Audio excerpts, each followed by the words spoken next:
পড়ার বিষয় পক্ষ থেকে বলছি, তোমরা যারা নেতাজি মুক্ত বিশ্ববিদ্যালয়ে পড়ো এবং মাস্টার ডিগ্রি ফার্স্ট ইয়ার দিচ্ছ, অর্থাৎ তোমাদের আগস্ট মাসের 11 তারিখ পরীক্ষা শুরু, তাদের জন্য আমরা পড়ার বিষয়ের পক্ষ থেকে একটি খুব গুরুত্বপূর্ণ ভিডিও নিয়ে এসেছি।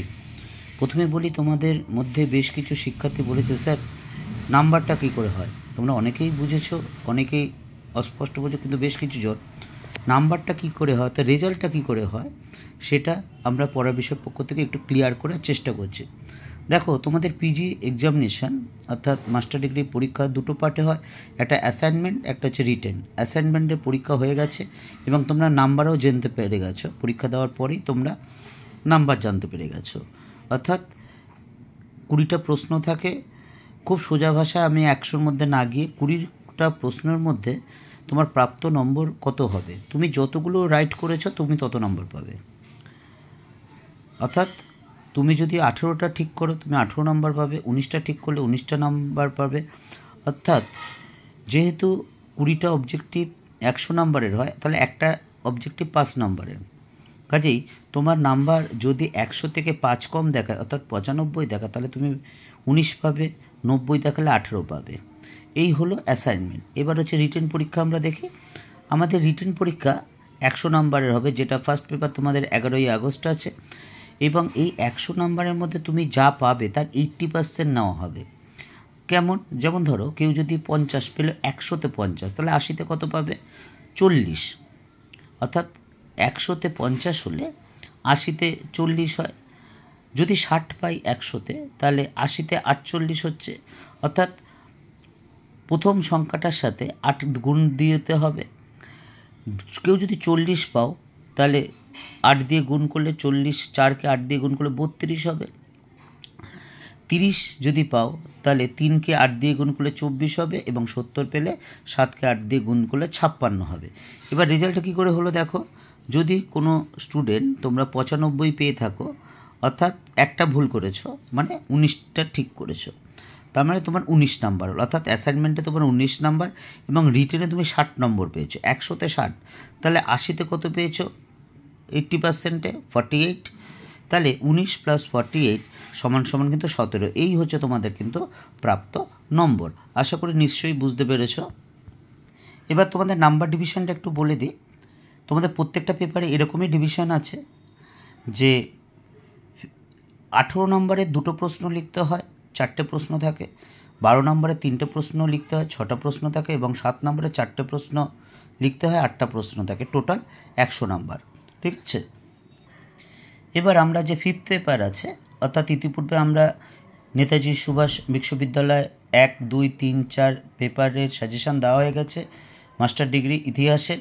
এবার আমরা পঞ্চম পেপারটা দিচ্ছি, যেটা তোমাদের সেপ্টেম্বর মাসে পরীক্ষা। দেখো, এই পেপারটার নাম আছে হিস্ট্রি অফ ইউরোপ 1789 থেকে 1945।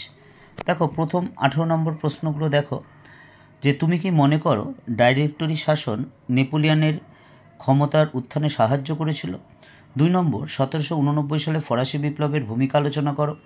3 নম্বর, শিল্প বিপ্লব কেন ইংল্যান্ডেই সর্বপ্রথম হয়েছিল? একে কি কেবলমাত্র বহির্দেশের উপাদানগুলির দ্বারা ব্যাখ্যা করা যায়? 4 নম্বর, হিটলারের আগ্রাসী পররাষ্ট্রনীতি মূলত দ্বিতীয় বিশ্বযুদ্ধের জন্য দায়ী ছিল, বা এটা আরেকভাবে বলা যায়, দ্বিতীয় বিশ্বযুদ্ধের জন্য হিটলারের দায়িত্ব ড্যাশ আলোচনা করো।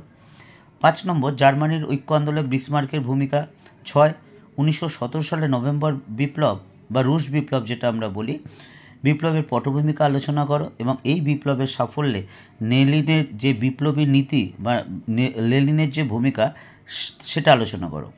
এবং 7 নম্বর হচ্ছে মহাদেশীয় অবরোধ ব্যবস্থা কী, এবং এই ব্যবস্থা কি প্রকৃতই ইংল্যান্ডের পরিবর্তে ফ্রান্সকেই বেশি আঘাত করেছিল? বা এই প্রশ্নটা এটাই যে মহাদেশীয় অবরোধ ব্যবস্থা বলতে কী বোঝো, নেপোলিয়নের পতনে এর ভূমিকা আলোচনা করো। এই 7খানা কোশ্চেন মাত্রই, তোমরা 7খানা কোশ্চেন দেখেছো, তবে খুব ভালো করে প্রথম 4টে কোশ্চেন দেখেছো, তারপরেরগুলো যাতে লিখতে পারো, অর্থাৎ 18 নম্বরের যে প্রশ্ন অ্যাটলিস্ট 2 পাতা 2.5 পাতাও যাতে লিখতে পারো, অর্থাৎ জিনিসটা যাতে মোটামুটি ঠিক থাকে, তাহলে কিন্তু তোমরা নাম্বারটা পাবে এবং পাস করার চিন্তা করতে হবে না। এবার আমরা 12 নম্বরে যাচ্ছি। 12 নম্বরে দেখো, ইটালির ঐক্য আন্দোলনে ক্যাভুরের ভূমিকা। তারপর ভার্সাই সন্ধির উদ্দেশ্য সিদ্ধান্তগুলি আলোচনা করো। অর্থাৎ 1919 সালে যে ভার্সাই সন্ধি, প্রথম বিশ্বযুদ্ধ যার মাধ্যমে অবসান হয়েছিল।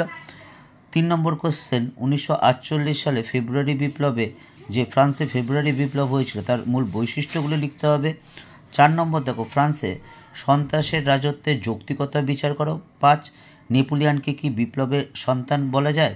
বা এই একটা কোশ্চেন হয়, I am the child of revolution, I destroy the revolution, ব্যাখ্যা করো।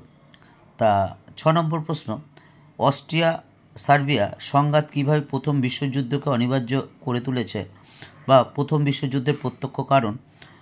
7 নম্বর, তোষণ নীতি কী এবং এই নীতির পরিণাম কী হয়েছিল।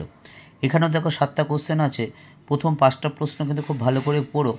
তবে সবাইকে বলছি, আমরা জানি যে তোমরা অনেকেই কাজ করো বা বিভিন্ন রকম পেশার সাথে নিযুক্ত হচ্ছ এবং তোমরা নিজেদের আপগ্রেডেশন করার জন্য বা MA পাস করার জন্য অনেকে পড়াশোনা করছো, চাকরি করতে করতে অনেক কষ্ট করে।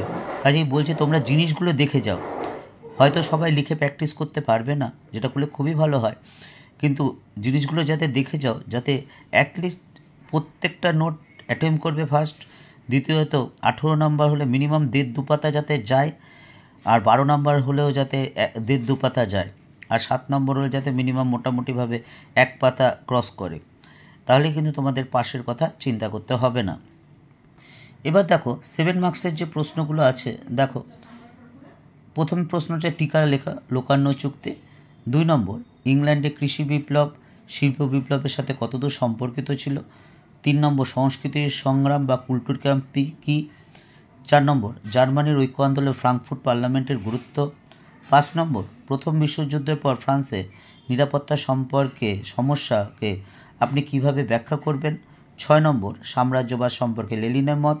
7 নম্বর, সাঁ কুলেত অর্থাৎ ফরাসি বিপ্লবের প্রাককালে ফ্রান্সের খেটে খাওয়া সাধারণ ভবঘুরে মানুষ যে সাকুলেত, সেটা টিকা লিখতে হবে। 8 নম্বর, নাৎসিবাদ, হিটলারের যে দল মতবাদ নাৎসিবাদ সেটা। তারপর টিকা 9 নম্বর, ইংল্যান্ডের জনসংখ্যাগত বিপ্লব। 10 নম্বর, শ্রমিক কল্যাণ সম্পর্কে বিসমার্কের নীতি। এবং 11 নম্বর, কোড নেপোলিয়ন বা নেপোলিয়নের আইন সংহিতা।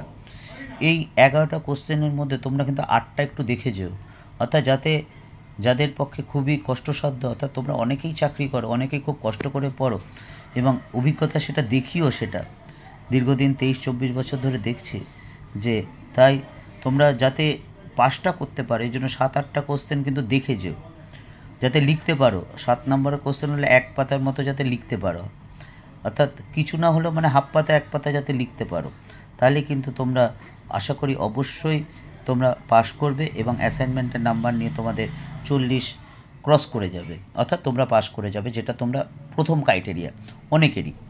পড়ার বিষয়ের পক্ষ থেকে এতটুকুই। যদি চ্যানেলটি ভালো লাগে তাহলে অবশ্যই লাইক করো এবং সাবস্ক্রাইব করো এবং বেল আইকন টিপে রেখো, কারণ আমরা পরবর্তীকালে আরও সাজেশন দিচ্ছি এবং তোমার বন্ধুদেরও দেখতে বললো।